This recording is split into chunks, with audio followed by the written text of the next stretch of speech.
Sur echkemar.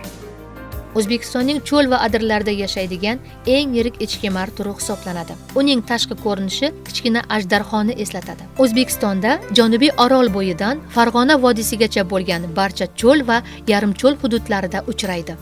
Bu jonzot zaif, kamayib borayotgan kichik tur hisoblanadi. Odamlar tomonidan qo'riq yerlarning o'zlashtirilishi va ularni noto'g'ri tushunish, ya'ni ulardan qo'rqish natijasida ularning soni kamayib bormoqda. Sur echkemar juda katta bo'lishi mumkin. Uning uzunligi dumi bilan birga hisoblaganda 1 metrdan ham oshib ketadi.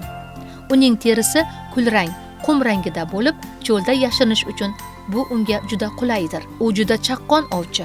Asosan sichqonlar, kaltakesaklar va mayda qushlar bilan oziqlanadi. Xavfni sezganda esa dumi bilan zarba berishi yoki qattiq hushtak chalishi mumkin. Markaziy Osiyo sur echkemari cho'l tabiatida kemiruvchilar sonini kamaytirishga yordam beradigan foydali hayvondir. Uni ko'rganda qo'rqmaslik va unga zarar yetkazmaslik kerak.